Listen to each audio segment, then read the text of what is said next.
Assalamualaikum warahmatullahi wabarakatuh. Baik, pada kesempatan kali ini kita bertemu lagi dengan materi yang sama, administrasi sistem jaringan. Dengan subtema pada kesempatan kali ini kita akan membahas tentang bagaimana mengkonfigurasi FTP server. Selanjutnya adalah tentang pengertian FTP server. Berikut fungsi dari FTP server pada kehidupan sehari-hari. Jadi, kalau bisa kita jabarkan, pertama, apa itu FTP? Jadi, FTP itu memiliki kepanjangan File Transfer Protocol atau suatu protokol yang memungkinkan terjadinya pertukaran informasi antar server dan klien. Apa sih yang ditukar? Yang ditukar adalah data, baik itu berupa file ataupun yang lainnya. Sehingga pengguna atau user bisa melakukan unduhan atau yang familiar kita sebut dengan download. Kemudian dari sisi klien maupun unggahan atau disebut dengan upload. Jadi istilahnya ketika server FTP menerima request, kemudian FTP server mengirimkan file kepada FTP client itu disebut dengan download, sedangkan dari sisi FTP client jika mengirimkan file kepada FTP server, maka itu yang disebut dengan upload. Sedangkan FTP server sendiri bekerja pada port 21 untuk menerima request dari FTP client.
Selanjutnya kita akan rinci berkaitan dengan kebutuhan software paket yang akan kita gunakan.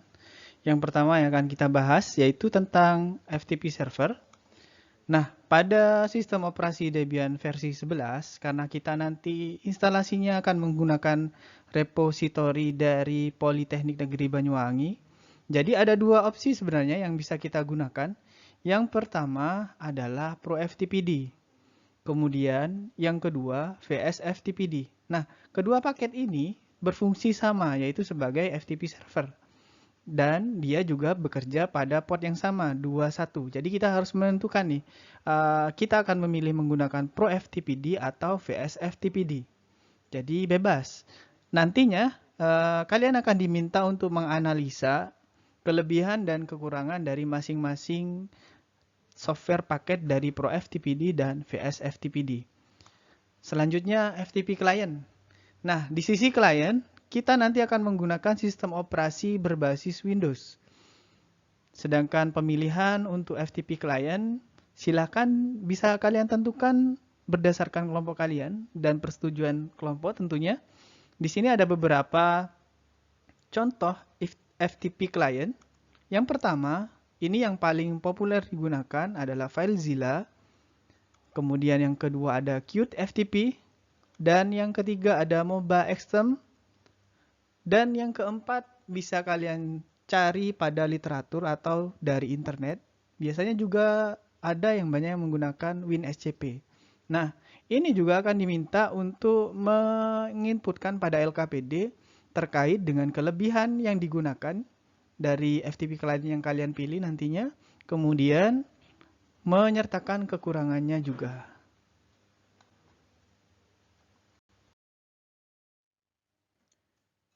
Selanjutnya yang akan kita bahas berikutnya adalah bagaimana metode akses terhadap FTP server. Jadi ada dua sebenarnya metode akses yang bisa kita gunakan pada FTP server. Yang pertama, metode akses menggunakan user authentication.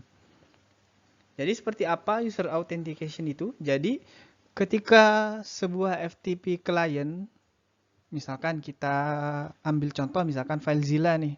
Jadi ketika FileZilla itu diaktifkan atau dijalankan, kemudian ingin mengakses sebuah alamat FTP server, maka wajib hukumnya untuk menggunakan user dan password untuk login ke FTP server.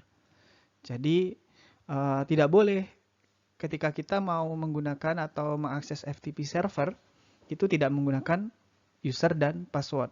Pasti nanti akan tertolak. Kemudian, metode akses yang kedua adalah metode akses menggunakan Anonymous. Nah, Anonymous ini mungkin bagi seseorang yang sudah lama berkecimpung di dunia IT sudah paham dengan arti Anonymous ini. Jadi, berbeda dengan user authentication dia. Jadi, pada metode ini, FTP client tidak membutuhkan user maupun password untuk mengakses FTP server.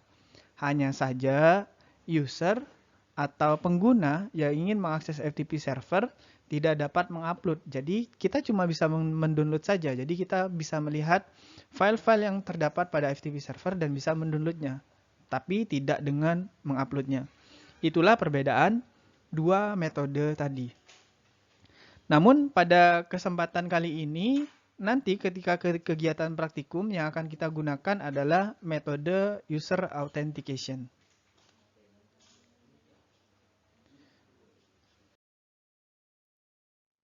Nah, selanjutnya bagaimana konsep atau cara kerja dari FTP server?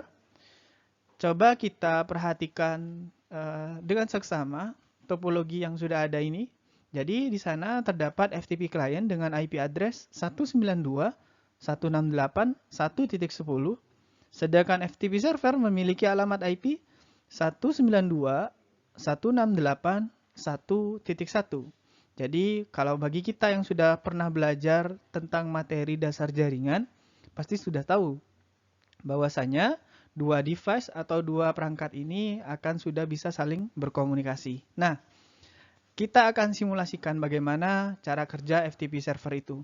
Pertama, ketika FTP client menggunakan sebuah aplikasi, saya contohkan misalkan di FileZilla, ketika dia sudah mengisikan alamat IP address dari FTP server, kemudian ditambahkan user dan password, dan port tentunya, port 21, kemudian kita menekan enter. Nah, kawan-kawan, ketika kita menekan enter, sebenarnya dari komputer kita akan mengirimkan sinyal permintaan kepada FTP server.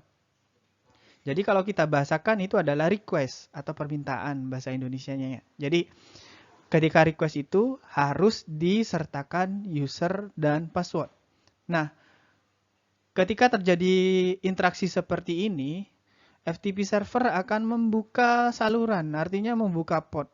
Port itu adalah jalur yang digunakan. Jadi FTP server ketika menerima request, dia akan open port pada port 21.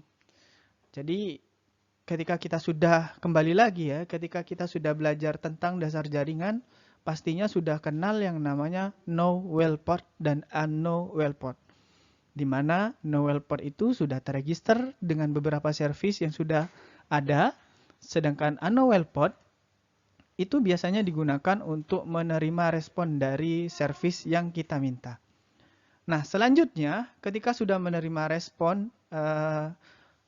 jadi ketika sudah menerima request dari FTP client, selanjutnya FTP server akan mengirimkan respon. Jadi, respon itu berbentuk apa? Nah, seperti ini. Jadi, respon atau jawaban itu akan berisi informasi tentang, pertama, jika kita menggunakan user dan password, kita akan diarahkan kepada direktori yang memang khusus diperuntukkan bagi user ketika mengakses FTP server. Jadi, dia adalah jawaban yang diberikan oleh FTP server. Kemudian, bagaimana jika user atau password yang dimasukkan salah? Nah, jadi ketika user dan password salah ketika kita masukkan pada proses mengakses FTP server menggunakan FTP client, maka FTP server secara otomatis dia akan merespon dengan pesan error. Pertama, ada pesan error access denied atau username or password wrong, seperti itu. Jadi itulah runutan bagaimana konsep dari kerja web server itu sendiri. Sedangkan berikutnya, kalian akan diminta untuk mengerjakan tugas yang berupa pilihan ganda yang sudah disematkan pada alamat berikut.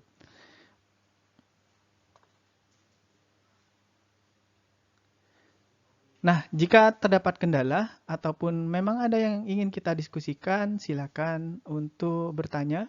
Kemudian jika tidak ada, silakan bisa langsung mengerjakan LKPD yang sudah disediakan. Dan saya akhiri, Assalamualaikum warahmatullahi wabarakatuh.